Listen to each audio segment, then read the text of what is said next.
کہ ساری مصیبتوں کو وہ رحمت میں ڈھال دے،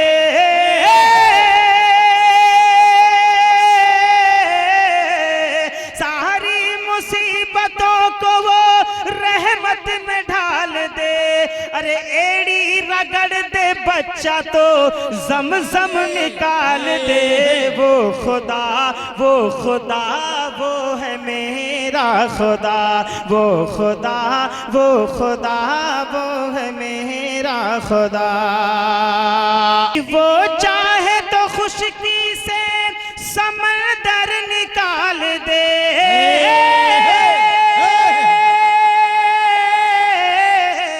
انشاءاللہ آپ حضرات کے سامنے بچوں نے پروگرام پیش کیا اور قاری پرویز یزدانی صاحب کو بھی آپ حضرات نے سنا۔ آپ حضرات کے بڑے چہیتے ہیں یہ۔ اب ہمارے اور آپ کے درمیان مقرر خصوصی برادرم حضرت مولانا محمد اظہر صاحب بستوی، ناظم تعلیمات جامعہ دارالرشاد بنکی سے میں درخواست کروں گا کہ وہ تشریف لائیں۔ یہ علاقے کے اعتبار سے بہت ہی معروف شخصیات میں سے ہیں۔ میں زیادہ کچھ نہ کہہ کر کے میں اتنا ضرور کہوں گا، دل کا ہر داغ تبسم میں چھپا رکھا ہے، دل کا ہر داغ تبسم میں چھپا رکھا ہے، اس نے ہر غم کو غم یار بنا رکھا ہے، نو کے ہر خار سے پوچھو وہ گواہی دیں گے۔ بسم اللہ الرحمن الرحیم، الحمدللہ الحمدللہ وکفا وسلام علی عباده الذین اصطفى، اما بعد فقد قال النبی صلی اللہ علیہ وسلم طلب العلم فریضۃ علی کل مسلم، او کما قال علیہ الصلاۃ والسلام۔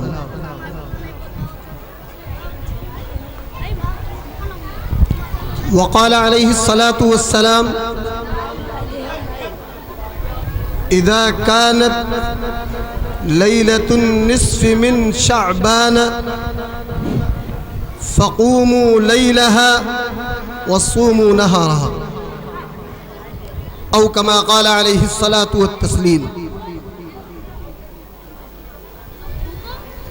حاضرین گرامی قدر، اللہ رب العزت نے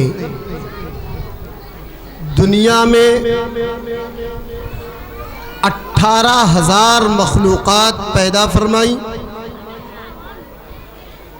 ان میں سب سے افضل، سب سے برتر اللہ رب العزت نے آدم اور اولاد آدم کو قرار دیا۔ ہم نہیں کہتے، خود باری تعالیٰ نے قرآن مقدس میں ارشاد فرمایا والتین والزیتون وطور سینین وهذا البلد الامین لقد خلقنا الانسان فی احسن تقویم۔ باری تعالیٰ فرماتے ہیں چار قسمیں کھا کر، انجیر کی قسم، زیتون کی قسم، پرامن شہر مکہ کی قسم، اللہ رب العزت ان قسموں کو کھا کر انسان کی تخلیق کا ذکر کرتے ہوئے فرماتے ہیں کہ ہماری نظر میں جتنے سانچے ہیں، جتنے نقشے ہم نے بنائے، ان میں سب سے خوبصورت نقشہ، سب سے بہترین نقشہ ہم نے انسانوں کا بنایا۔ باری تعالیٰ انسان کی تکریم اور عزت کا ذکر کرتے ہوئے فرماتے ہیں وَلَقَدْ كَرَّمْنَا بَنِي آدَمَ وَحَمَلْنَاهُمْ فِي الْبَرِّ وَالْبَحْرِ، کہ ہم نے اولاد آدم کو عزت عطا کیا، ہم نے ان کو خشکی اور سمندر میں ہر جگہ پہنچا کر کے ہر جگہ ان کو ہم نے بلند مقام عطا کیا۔ اب یہ سمجھنا ہے کہ اللہ رب العزت نے یہ مقام بلند انسانوں کو جو عطا فرمایا ہے اس کی وجہ کیا ہے؟ بھائی اگر یہ سوچا جائے کہ اللہ نے انسان کو عقل عطا فرمایا تو عقل تو اللہ رب العزت نے دنیا کی ہر مخلوق کو عطا فرمایا. ہر مخلوق کے اندر اللہ نے سوچ بوجھ اور عقل جیسی نعمت رکھی ہے. آپ اگر دیکھیں کہ چھوٹی سے چھوٹی کوئی مخلوق ہے, حقیر سے حقیر ترین مخلوق جن کو ہم سمجھتے ہیں, ان کے اندر بھی اللہ رب العزت نے عقل جیسی نعمت رکھی ہے. عقل سے کیا ہوتا ہے؟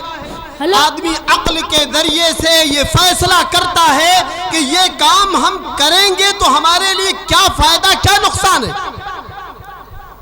اسی طرح یہ دیگر مخلوقات بھی اپنے عقل کے ذریعے سے فیصلہ کرتی ہے کہ کون سا کام کرنا ہمارے لیے مفید ہے, کون سا کام کرنا نقصان دہ. آپ مثال لے لیں, ایک کتا ہے, اگر آپ اپنے دروازے پر بلا کر کے اس کو ایک ڈنڈا مار دے تو دوسرے دن آپ کے دروازے پر آتا ہوا وہ ڈرے گا, کیونکہ اس کو سوچ بوجھ حاصل ہے, اس کو اتنی عقل ضرور حاصل ہے. وہ سمجھ رہا ہے کہ فلاں شخص بیٹھا ہے جس نے کل ہمیں ڈنڈے سے مارا تھا. تو عرض کرنے کا مقصد یہ ہے کہ اللہ رب العزت نے عقل تو ہر مخلوق میں رکھی ہے, تو خالص عقل کی وجہ سے اللہ نے انسان کو اتنا عظیم مقام نہیں دیا. پھر کیا چیز تھی جس کی وجہ سے اتنا عظیم مقام دیا اللہ نے؟ بعض لوگوں نے یہ کہا کہ علم کی وجہ سے اللہ نے انسان کو عظیم مقام عطا فرمایا, لیکن یہ بات بھی ادھوری ہے. علم کی وجہ سے اللہ نے اونچا مقام دیا ضرور, لیکن یہ مکمل تفصیل نہیں ہے انسان کی عظمت کی, کیونکہ علم مطلقاً علم اللہ رب العزت نے ہر مخلوق کے اندر رکھا ہے. ہم نہیں کہتے, قرآن پاک میں باری تعالیٰ ارشاد فرماتے کل قد علم صلاتہ و تسبیحہ, کہ اللہ رب العزت نے ہر مخلوق کو نماز پڑھنے کا ڈھنگ, ہر مخلوق کو اللہ کی پاکی بیان کرنے کا ڈھنگ بتایا ہے. ہر مخلوق اللہ کی پاکی بیان کرتی ہے. تو معلوم یہ ہوا کہ ہر مخلوق کے اندر کچھ نہ کچھ علم ضرور اللہ نے رکھا ہے.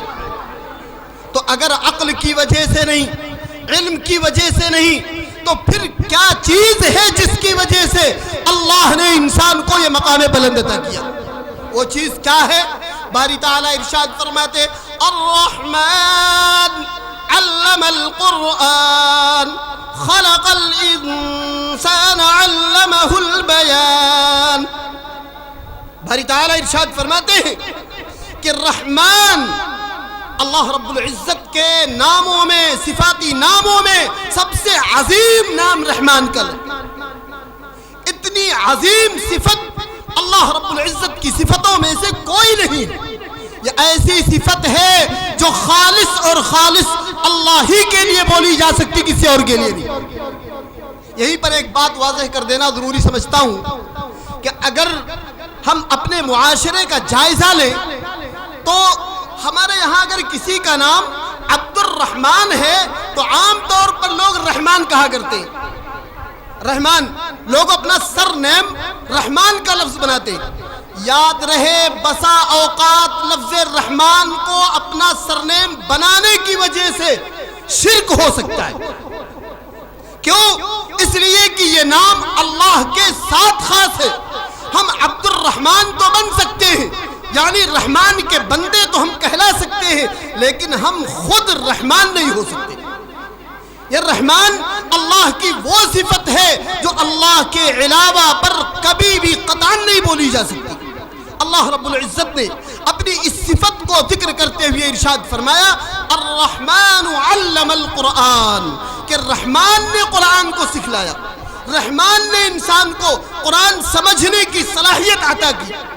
میاں قرآن اتنی عظیم نعمت ہے، اتنی عظیم دولت ہے کہ اگر قرآن کریم کو اللہ رب العزت کی رحمت کا سایہ نہ حاصل ہوتا، قرآن کریم کے حاملین کو، قرآن پڑھنے والوں کو اللہ کی رحمت کا سایہ نہ حاصل ہوتا تو قرآن کی اس عظیم امانت کو اپنے سینے میں کوئی محفوظ نہیں کر سکتا۔ باری تعالیٰ نے قرآن پاک کے متعلق ارشاد فرمایا، لو انزلنا هذا القرآن على جبل لرأيته خاشعا متصدعا من خشية الله۔ باری تعالیٰ فرماتے ہیں اگر ہم اس قرآن پاک کو کسی پہاڑ پر نازل کر دیتے، وہ قرآن پاک جس کی تلاوت 8 سال کا بچہ پورا کا پورا حفظ قرآن پاک کی شکل میں پیش کرتا ہے، پوری ایک بیٹھک میں قرآن پاک سناتا ہے، اسی قرآن پاک کے متعلق باری تعالیٰ ارشاد فرماتے ہیں اگر ہم اس کو پہاڑوں پر نازل کر دیتے لَرَأَيْتَهُ خَاشِعًا مُتَصَدِّعًا مِنْ خَشْيَةِ اللَّهِ، وہ چورا چورا اور ریزہ ریزہ ہو جاتا۔ اتنی عظیم دولت اللہ رب العزت انسان کو دینا چاہتا تھا، تو یہ دولت صرف اور صرف اللہ کی رحمت سے ہی حاصل ہو سکتی ہے۔ آپ یاد رکھیں، ایک سے بڑھ کر ایک بہترین قسم کے زینیس اور اپنے اکتساب سے قرآن پاک کا حافظ بن جائے، یہ اس کے بس کی بات نہیں۔ اللہ رب العزت جسے چاہتے ہیں اس کو منتخب فرماتے ہیں۔ تو ابھی میں عرض یہ کر رہا تھا کہ اللہ رب العزت نے قرآن پاک کی تعلیم کا ذکر فرمایا تو سب سے پہلے اپنی رحمانیت کو ذکر کرتے ہوئے کہا الرحمن علم القرآن، کہ سب سے مہربان ذات نے قرآن پاک کو سکھایا۔ اس کے بعد فرمایا خلق الانسان علمہ البیان، اللہ رب العزت نے انسان کی تخلیق کو ذکر کیا، انسان کی پیدائش کو ذکر کیا، انسان کی پیدائش کو ذکر کرنے کے ساتھ ساتھ اس کی وجہ افضلیت کو بھی ذکر کیا۔ یعنی اللہ نے انسان کو یہ اونچا مقام جو عطا فرمایا، کیوں؟ میں اسی بات کو بطور خاص ذکر کرنا چاہتا تھا کہ اللہ رب العزت نے اتنا اونچا مقام انسان کو تمام مخلوقات سے افضل اور اعلیٰ مقام جو عطا فرمایا، اس کی وجہ کیا ہے؟ علمہ البیان، کہ اللہ رب العزت نے انسان کو بیان کرنے کی صلاحیت عطا فرمائی۔ بیان کرنا کیا چیز ہے؟ انسان کے سینے میں جو چیزیں محفوظ ہیں انسان اس کو کہنا چاہتا ہے، وہ باتیں بیان کرنا چاہتا ہے۔ آپ اندازہ کرو، ایک آدمی اللہ رب العزت اس کی بولنے کی صلاحیت چھین لے، ایک گونگا شخص ہو جو کہنا چاہتا ہے لیکن اپنے دل کی بات نہیں کہہ سکتا، ایک آدمی جو پہلے اچھی طرح بول لیتا تھا لیکن اب اللہ رب العزت نے بولنے کی صلاحیت اس سے چھین لی ہے، کیسی کڑھن محسوس کرتا ہوگا، اپنی دل کی بات وہ نہیں کہہ پا رہا ہے، آپ کو نہیں سمجھا پا رہا ہے، وہ کتنی کرب اور مصیبت میں اپنے آپ کو محسوس کر رہا ہے۔ تو اللہ رب العزت نے انسان کو یہ خوبی عطا فرمائی ہے کہ وہ باتوں کو سمجھتا بھی ہے، وہ باتوں کو جانتا بھی ہے اور جان کر کے لوگوں کو سکھلاتا بھی ہے۔ یہ جو آپ آج کا پروگرام دیکھ رہے ہیں، آج جو مجلس منعقد ہوئی جامعہ فیض قاسم و زینب للبنات حضرت مولانا محمد ہارون صاحب قاسمی، اللہ رب العزت ان کو عمر دراز عطا فرمائے اور آپ حضرات کا تعاون جو انہیں حاصل ہے اللہ تعالیٰ اسے تادیر باقی فرمائے۔ انہوں نے جس مجلس کا انعقاد کیا ہے، اس مجلس میں ان نونہالوں کو، ان معصوم بچوں کو یہ بتلایا جاتا ہے، یہ سکھلایا جاتا ہے کہ اپنی معافی ضمیر کو، اپنی دل کی بات کو کس طریقے سے، کس سنجیدگی کے ساتھ، کس سلیقے کے ساتھ آپ عوام کے سامنے پیش کریں۔ یاد رہے یہ خوبی اللہ رب العزت نے انبیاء علیہ السلام کو عطا فرمائی۔ اللہ رب العزت نے یہ خوبی انبیاء علیہم السلام کے نائبین کو عطا فرمائی. اللہ رب العزت نے انسانوں کو یہ کمال عطا فرمایا کہ انسان بات کو سمجھتا بھی ہے اور سمجھانے کی صلاحیت بھی رکھتا ہے. دیگر مخلوقات باتیں سمجھتی ہیں، دیگر مخلوقات باتوں کو جانتی ہیں، لیکن جان کر کے دوسروں کو سمجھانا یہ صرف اور صرف انسان کی خصوصیت ہے. تو میں عرض یہ کر رہا تھا کہ اللہ نے انسان کو جو مقام بلند عطا کیا ہے اس کی وجہ یہ ہے کہ انسان خود بھی سمجھتا ہے اور دوسروں کو بھی سمجھاتا ہے، خود بھی سیکھتا ہے اور دوسروں کو بھی سکھلاتا ہے.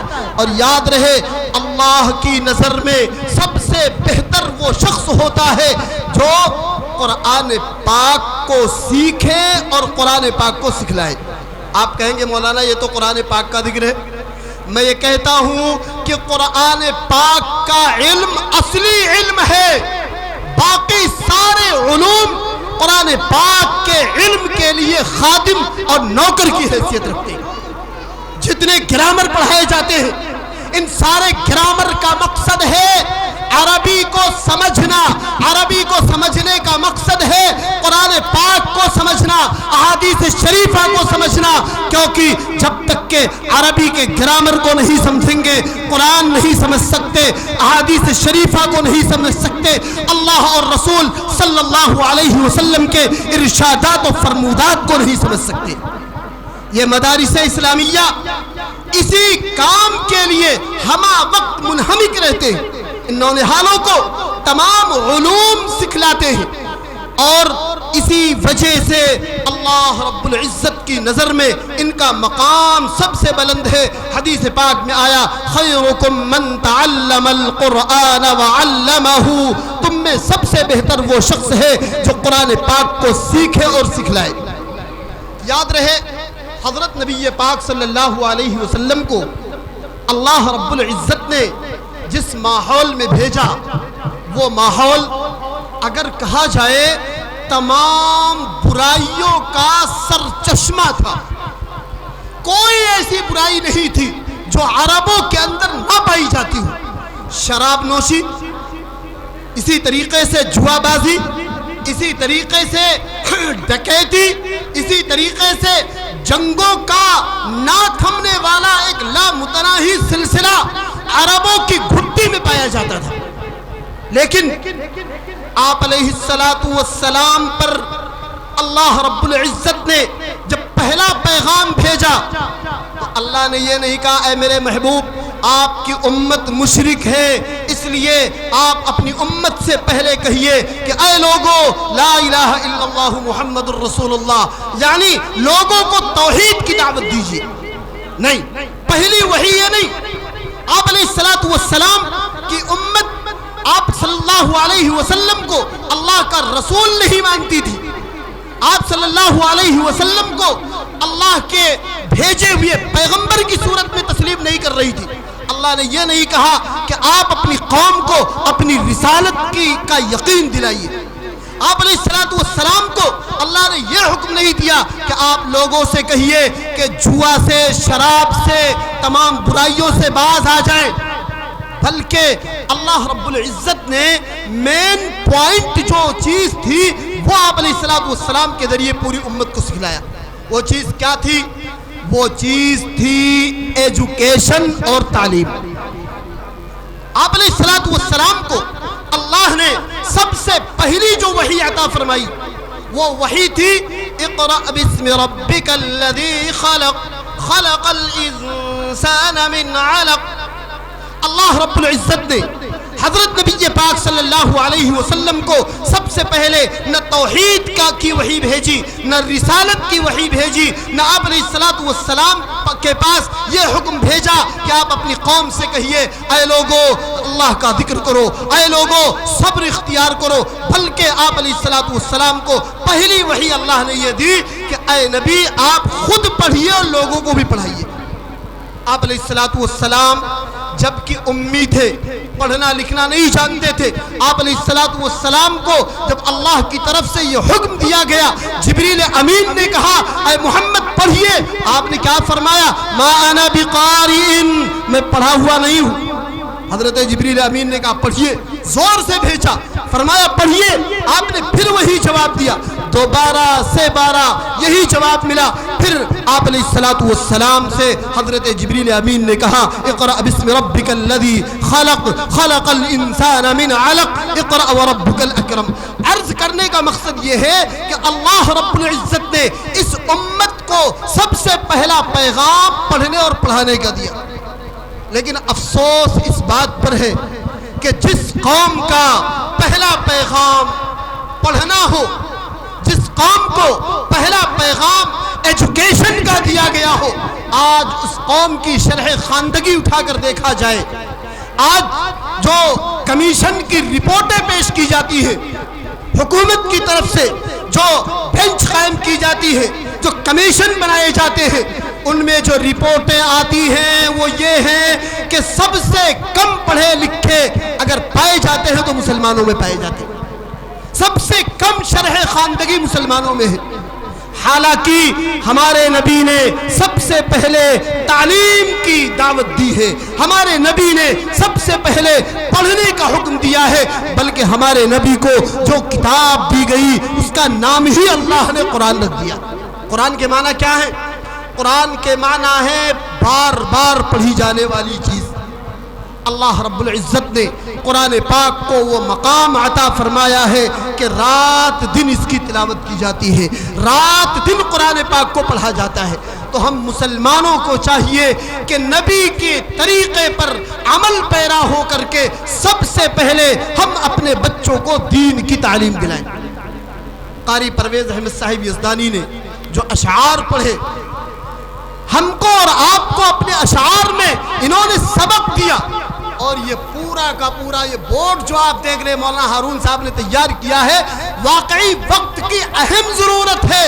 قاری پرویز صاحب نے فرمایا کہ آدھی روٹی ہم کھائیں گے، بھوکے رہیں گے، لیکن اپنے بچوں کو زیور تعلیم سے ہم آراستہ کریں گے۔ آج ہم ہر میدان میں پیچھے کیوں ہیں؟ وجہ یہ ہے کہ ہمارے بچے نہ قرآن پڑھنا جانتے ہیں، ہمارے بچے نہ نماز پڑھنا جانتے ہیں، ہمارے بچے نہ دینی تعلیم سے واقف ہیں نہ دنیاوی تعلیم سے واقف ہیں۔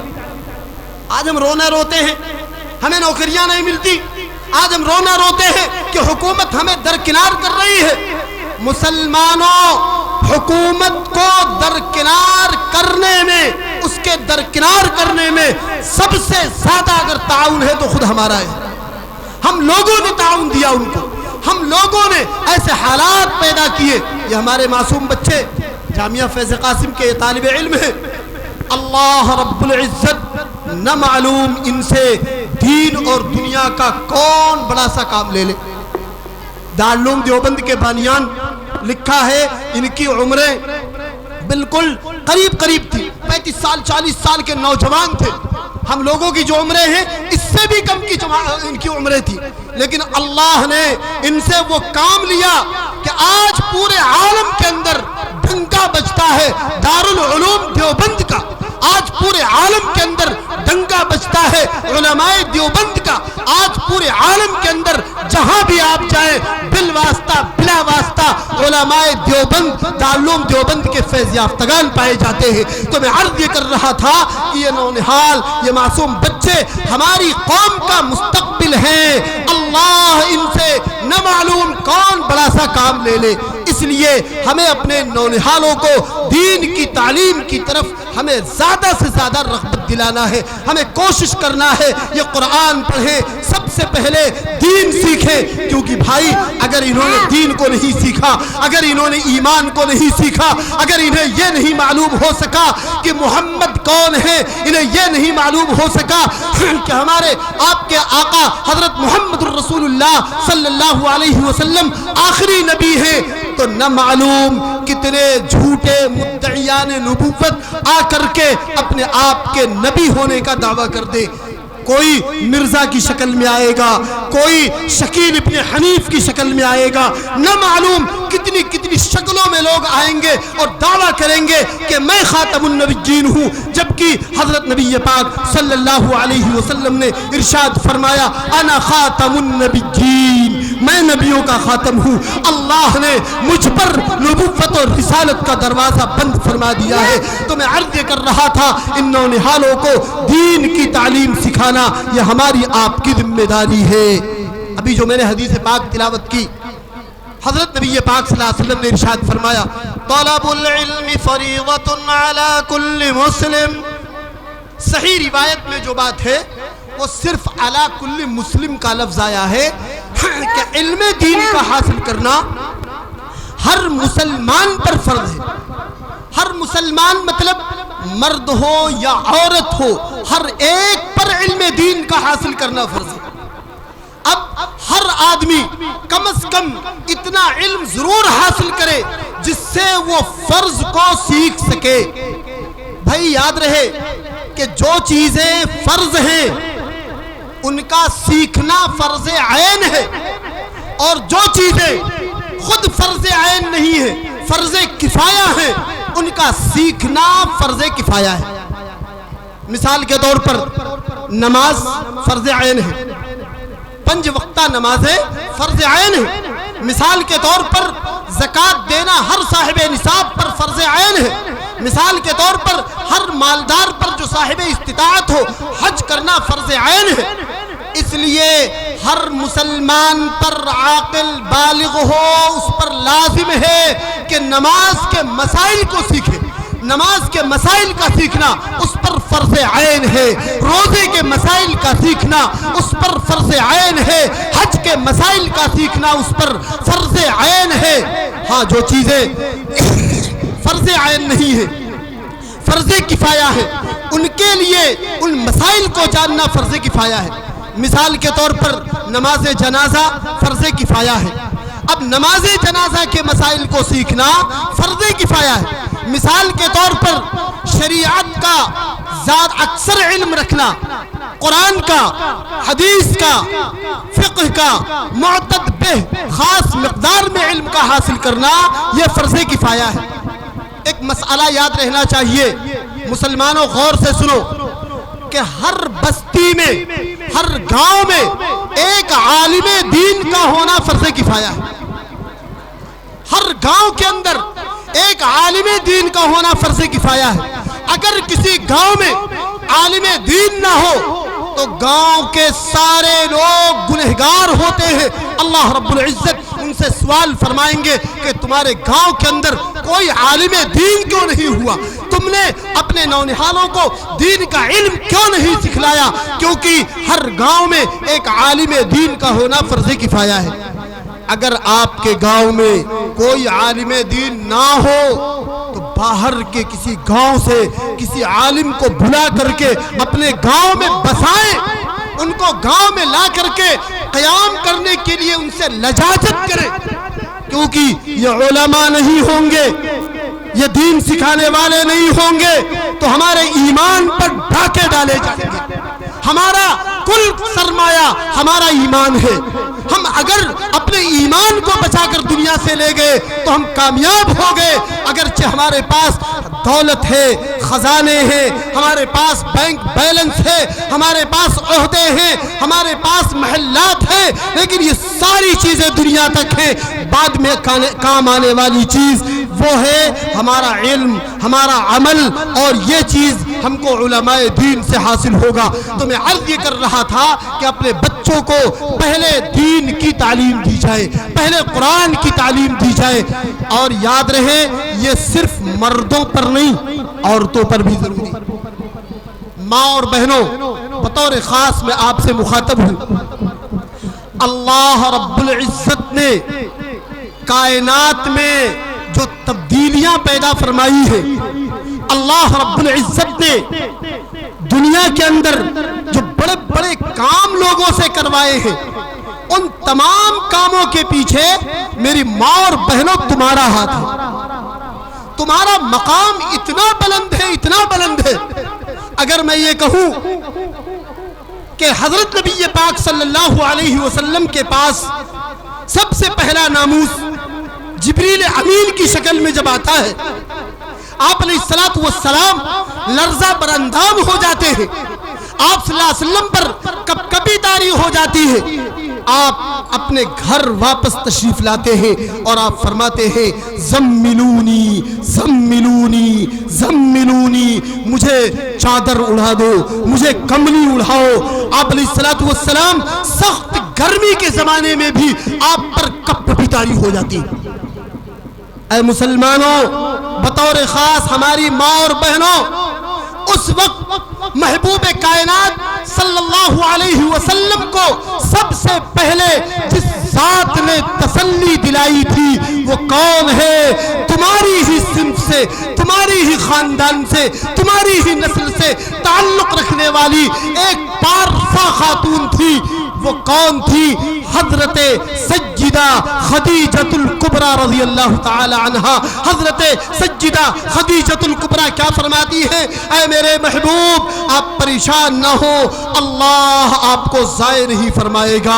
آپ یتیموں کے کام آتے ہیں، آپ مسکینوں کے کام آتے ہیں، آپ بیواؤں کے کام آتے ہیں، آپ بے سہارا لوگوں کے کام آتے ہیں، اللہ ہرگز آپ کو ضائع نہیں فرمائے گا۔ میرے محبوب صلی اللہ علیہ وسلم کو سب سے پہلے تسلی دینے والی جو ذات ہے وہ حضرت سیدہ خدیجۃ الکبریٰ رضی اللہ تعالی عنہا کی ذات ہے۔ تو ماں اور بہنوں، حضرت نبی پاک صلی اللہ علیہ وسلم کو تبلیغ کے کام کے لیے سب سے زیادہ مہمیز کا کام کرنے والی کون؟ ایک خاتون ہے جنہوں نے نبی پاک صلی اللہ علیہ وسلم کو تسلی دلائی اور حوصلہ بڑھایا آپ علیہ الصلوۃ والسلام کا۔ آپ علیہ الصلوۃ والسلام اپنے کام میں آگے بڑھتے ہیں، اور آگے جائیے، بعد کے لوگوں میں آئیے تو بعد والوں میں بھی آپ کسی بھی بڑی شخصیت کا نام لے لیجئے، ہر بڑی شخصیت کے پیچھے اگر ہاتھ ہے تو کسی نہ کسی خاتون کا ہاتھ ہے۔ آپ غور کریں، خواجہ ہند، سلطان الہند، خواجہ معین الدین چشتی اجمیری رحمت اللہ تعالی علیہ، اللہ رب العزت نے حجاز مقدس سے خواجہ معین الدین چشتی اجمیری کو ہندوستان بھجوایا۔ ان کے استاد شیخ عثمان ہارونی نے کہا کہ اے معین الدین، تم ہندوستان جاؤ، تمہاری ضرورت ہے اہل ہند کی۔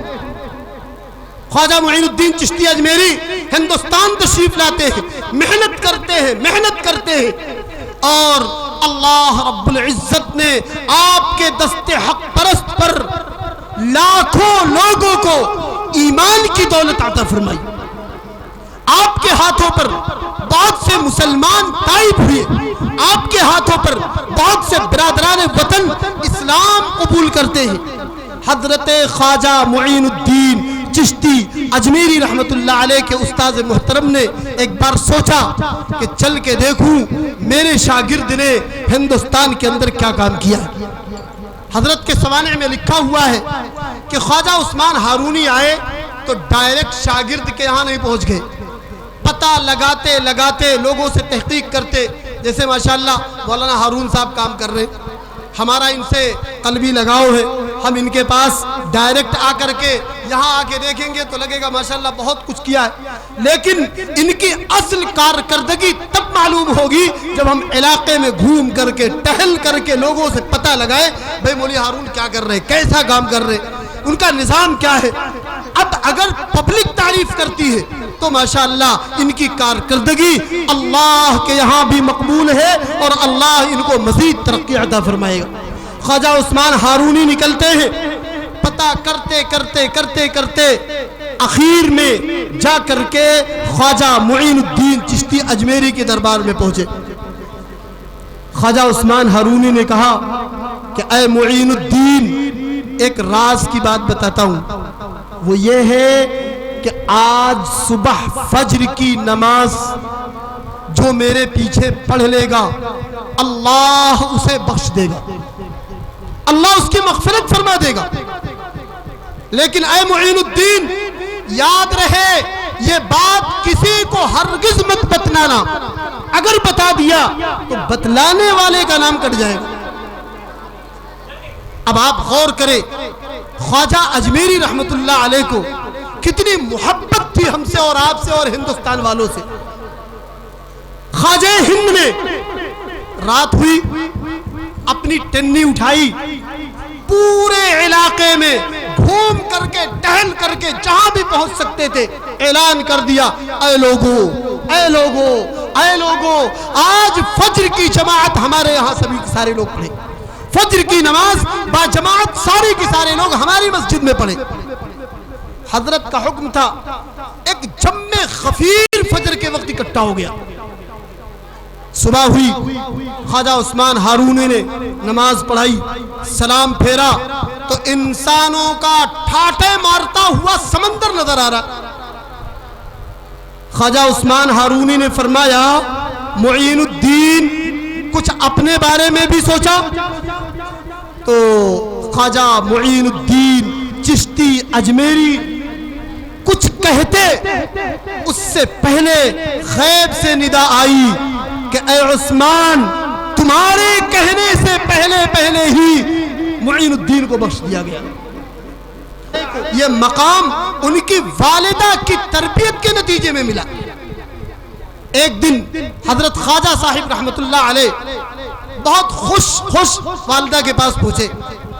والدہ نے پوچھا, بیٹا آج اتنے خوش کیوں ہو؟ کہا اماں جان, آج 70 لاکھ لوگوں نے اب تک میرے ہاتھوں پر ایمان قبول کیا ہے, اس لیے میں خوش ہوں. والدہ نے کہا, بیٹا تمہیں پتا ہے یہ مقام تم کو کیسے ملا؟ کہا اماں جان آپ بتائیں. کہا بیٹا جب سے تم پیٹ میں آئے تھے میں نے یہ التزام کر لیا تھا, میں نے یہ لازم کر لیا تھا کہ کوئی حرام لقمہ میرے پیٹ میں نہ جائے, اور جب تم پیدا ہوئے تو میں نے اپنے اوپر یہ لازم کر لیا تھا کہ بغیر وضو کے بغیر نفل پڑھے ہوئے میں تمہیں دودھ نہیں پلاتی تھی. اسی کی برکت ہے کہ اللہ نے یہ مقام بلند تمہیں عطا. تو میرے محترم بزرگوں اور دوستوں, میری ماں اور بہنوں, اگر تم چاہ لو تو کائنات کا یہ نظام جو درہم برہم ہو چکا ہے اللہ اس کی اصلاح فرما دے گا. تمہاری ہی کوکھ سے انبیاء پیدا ہوئے, تمہاری ہی کوکھ سے اولیاء پیدا ہوئے, تمہاری ہی کوکھ سے جنود بغدادی پیدا ہوئے, تمہاری ہی کوکھ سے خواجہ عبدالقادر جیلانی پیدا ہوئے, تمہاری ہی کوکھ سے حضرت حسن بصری پیدا ہوئے, تمہاری ہی کوکھ سے خواجہ بختیار کاکی رحمت اللہ تعالی علیہ جیسی عظیم شخصیات پیدا ہوئے. ماں اور بہنوں, اگر تم ذرا سی توجہ کر لو, تم اپنی دینی زندگی کو سدھار لو, تم اگر اپنی دینی زندگی کو بنانے کی فکر کر لو تو تمہیں کہنا نہیں پڑے گا یہ معصوم بچے خود مطیع و فرما بردار ہوں گے, تمہاری باتوں اور تمہارے احکام کے انتہائی پابند ہوں گے. انہیں نماز کا حکم نہیں کرنا پڑے گا, انہیں روزے کا حکم نہیں کرنا پڑے گا, انہیں قرآن کی تلاوت کے لیے نہیں کہنا پڑے گا, یہ خود قرآن پاک کی تلاوت کریں گے. خواجہ بختیار کاکی رحمت اللہ علیہ کے واقعات میں لکھا ہے کہ جب کچھ پڑھنے کے قابل ہوئے تو والدہ محترمہ نے حضرت استاد صاحب کے پاس لے جا کے پہنچایا کہ حضرت میرے بیٹے کی بسم اللہ کروا دیجئے. بسم اللہ کروانے کے لیے والدہ محترمہ نے بھیجا تو حضرت استاد صاحب نے اس معصوم بچے کو, جو 4-5 سال کا بچہ ہوگا, کہا بیٹے پڑھو بسم اللہ الرحمن الرحیم. جب بیٹے نے بسم اللہ الرحمن الرحیم پڑھنا شروع کیا, ماں اور بہنوں غور سے سنو, اس بیٹے نے بسم اللہ پڑھا, اس بیٹے نے الحمد شریف پڑھا, اس بیٹے نے الف لام میم ذالک الکتاب لا ریب فیہ پڑھنا شروع کیا. پڑھتا گیا 1-2 صفحے نہیں, 1-2 پارے نہیں, پورے 14 پارے وہ پڑھتا چلا گیا. قرآن پاک کے 14 پارے وہ معصوم بچہ جو 4 یا 5 سال کا بچہ ہے وہ 14 پارے حفظ پڑھتا چلا گیا. فر پوری رفتار کے ساتھ پڑھتا رہا, اور جب 14واں پارہ ختم ہوا اب وہ بچہ خاموش. تو استاد نے کہا بیٹا اور آگے پڑھو. تو والدہ محترمہ جو پردے کے پیچھے تھی انہوں نے کہا حضرت جب تک یہ میرا بچہ حمل میں تھا پیٹ میں تھا پریگننسی کے زمانے میں میں نے یہی 14 پارے پڑھے تھے. اللہ نے اس میرے لاڈلے کو یہ 14 پارے یاد کرا دیے. 15ویں پارے سے پڑھنے کی نوبت نہیں آئی تھی, اس سے پہلے یہ بچہ تولد ہو چکا, پیدا ہو گیا, اس لیے اسے 14 پارے یاد ہیں. آگے 15ویں پارے سے اس کا آغاز کروایا جائے. تو عرض کرنے کا مقصد یہ ہے کہ ماں اور بہنوں, اگر تم اس بات کا التزام کر لو کہ حلال کھاؤ گی, حرام سے بچو گی, تم غلط کاموں سے بچو گی, تم کسی کی چغلی نہیں کرو گی, کسی کی برائی نہیں بیان کرو گی. بطور خاص یہ بیماری ہماری ماں اور بہنوں میں زیادہ ہوتی ہے. چغل خوری, دوسروں کا عیب بیان کرنا, دوسروں کی کمیاں بیان کرنا ان کے اندر زیادہ پایا جاتا ہے. اسی وجہ سے حضرت نبی پاک صلی اللہ علیہ وسلم نے بطور خاص انہیں تاکید کی ہے کہ تم ان سے باز آؤ. تو میں عرض یہ کر رہا تھا کہ اگر تم برے کاموں سے خود بچو گی تو تمہارے نونہال تمہاری نقل کرنے والے ہیں, یہ تمہارے اعمال کی کاپی کرتے ہیں, تمہارے کاموں کی کاپی کرتے ہیں. جب تم موبائل میں بزی ہو, تم ہیرو اور ہیروئن کی ایکٹنگ کرتی ہو, تمہارے لباس جب ایسے ہیں جس کے بارے میں حضرت نبی پاک صلی اللہ علیہ وسلم نے پیشین گوئی فرمائی تھی کہ جب قیامت قریب ہوگی اس وقت کیا ہوگا, فرمایا نبی علیہ السلام نے قیامت کی علامات میں سے ایک علامت یہ بھی ہے, کاسیات عاریات مائلات ممیلات رؤوسہن کاسنمۃ البخت المائلہ. حضرت نبی علیہ السلام نے ارشاد فرمایا جب قیامت قریب ہوگی تو ایک وقت آئے گا عورتیں کپڑے پہنی ہوں گی پھر بھی ننگی ہوں گی. اس کا مطلب محدثین نے 2 بیان کیا ہے. ایک مطلب تو یہ بتایا ہے کہ اتنے باریک کپڑے پہنے جائیں گے کہ ان سے پورا جسم جھلکتا ہوا نظر آئے گا. آج دیکھیں ہماری ماں اور بہنوں کے پسندیدہ کپڑے کیا ہیں, نیٹ والے کپڑے, ایک دم باریک کپڑے کہ دور سے اگر آدمی 100 میٹر کی دوری پر ہے تب بھی دیکھ لے کہ اس عورت نے کیسے کپڑے پہنے, پورا جسم اس کا جھلکتا ہے. ایک مطلب تو یہ ہے. ایک مطلب یہ بھی ہے کہ کپڑے پہنے ہوں گی پھر بھی ننگی ہوں گی. اس کا مطلب یہ ہے کہ ایسے ٹائٹ کپڑے عورتیں پہنا کریں گی کہ ان کے جسم کا ابھار پوری طرح نظر آئے گا. آج یہی حال ہے. مسلمانوں تم غور کرو, تمہاری بیٹیاں, تمہاری بہویں تمہارے ساتھ بیٹھ کر ڈنر کرتی ہیں, تمہارے ساتھ بیٹھ کر کے ٹی وی دیکھتی ہیں, گندے خیالات تمہارے دل میں بھی پیدا ہوتے ہیں, ان کے دل میں بھی پیدا ہوتے ہیں. اور ان کے کپڑے کیسے ہیں, ان کپڑوں کو دیکھ کر شیطان تو کہتا ہے کہ اگر جنید بغدادی اور رابعہ بصریہ جیسے اللہ والے اور اللہ والیاں ہوں, تنہائی میں یہ دونوں اکٹھا ہو جائیں تو ان کو بھی میں چٹکیوں میں مسل دوں گا. کوئی اپنے وقت کا جنید بغدادی آ جائے, کوئی عورت اپنے وقت کی اتنی بڑی ولیجہ ہو کہ رابعہ بصریہ جیسی ہو, لیکن تنہائی میں وہ دونوں اکٹھا ہو جائے تو شیطان کہتا ہے میں ان کو بھی مسل دوں گا. اور آج تو واقعات نظر آتے ہیں, سینکڑوں واقعات سامنے آتے ہیں کہ باپ نے نعوذ باللہ اپنی بیٹی کے ساتھ یہ حرکت کی ہے, چچا نے اپنی بھتیجی کے ساتھ یہ حرکت کی ہے, ماموں نے کیا ہے, دادا نے کیا ہے. آخر کیا ہے, اللہ نے تمہارے اندر نفس رکھا ہے, اللہ نے ان کے اندر بھی نفس رکھا ہے, اللہ نے شیطان کو جھوٹ دے رکھا ہے. قیامت کے ایک مخصوص وقت تک کے وہ تمہارے ہمارے پیچھے لگا ہے, وہ ہم سے اور آپ سے ہر گناہ کے کام کروانا چاہتا ہے. جب ہماری یہ بیٹیاں اس طریقے کا لباس پہنیں گی, اس طریقے کا کپڑا پہنیں گی اور اس طریقے کپڑوں میں وہ گھر سے باہر جائیں گی تو شیطان نہ دیکھے گا, شیطان کے چیلے ان کے پیچھے نہ پڑیں گے, تو کیا رحمان کی نظر ان کی طرف جائے گی؟ ہرگز نہیں. رحمان تو ان سے اپنی نظر ہی پھیر لے گا. حدیث پاک کے اندر آیا کہ جب کوئی عورت بے پردہ اپنے گھر سے نکلتی ہے, استشرفھا الشیطان, تو شیطان اس کو گھور گھور کر دیکھتا ہے, شیطان اس پر اپنی نظریں گلو گلو کر دیکھتا ہے.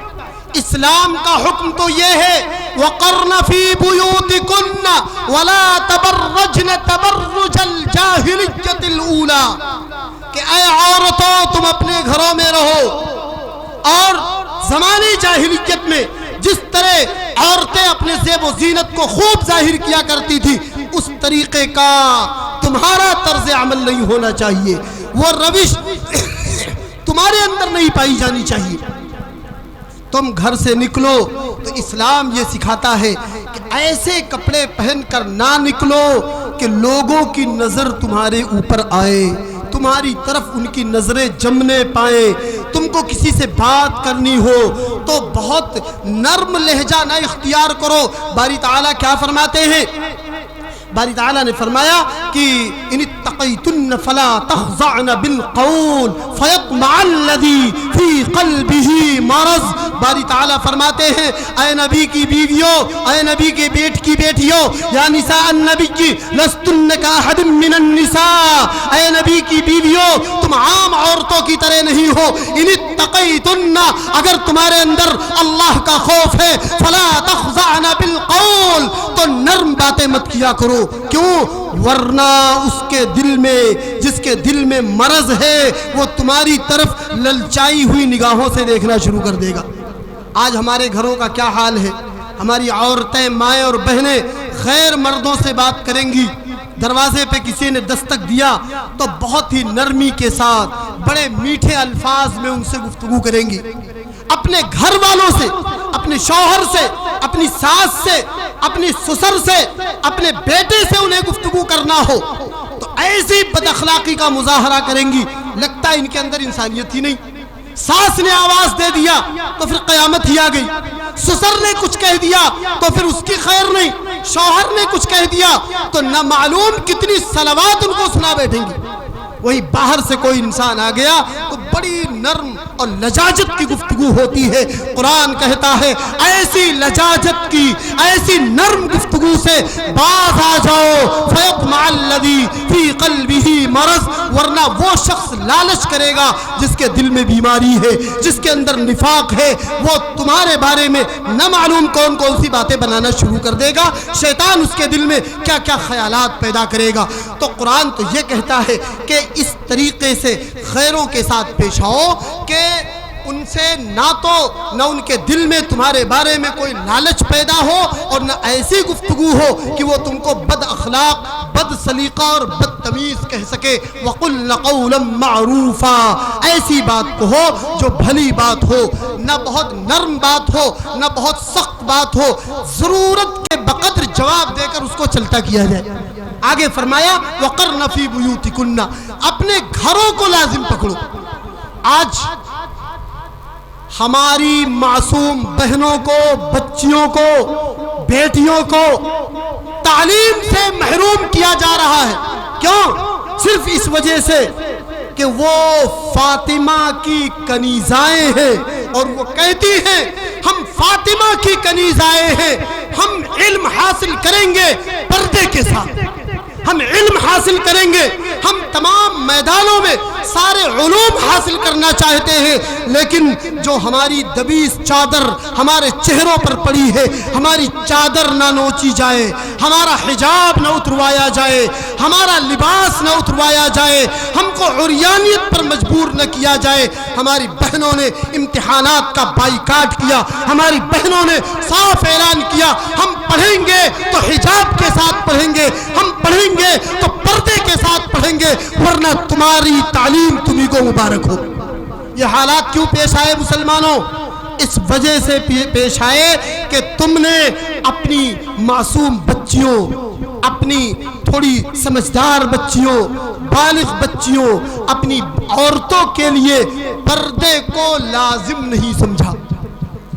حکومت کرناٹکا نے پہلے پابندی لگائی، پھر عدالت نے، بہرحال ہم ہندوستان میں رہتے ہیں، عدالت کے فیصلوں کا ہم احترام ضرور کرتے ہیں، لیکن یہ بھی کہتے ہیں کہ شاعر اسلام پر اگر آپ اٹیک کرتے ہیں تو بہرحال آپ کا یہ فیصلہ جو کہ بالکل دلائل کی روشنی میں بالکل غلط ہے، ہم کبھی اس کو تسلیم نہیں کریں گے، بحیثیت اس کے کہ آپ عادل ہیں، آپ منصف ہیں،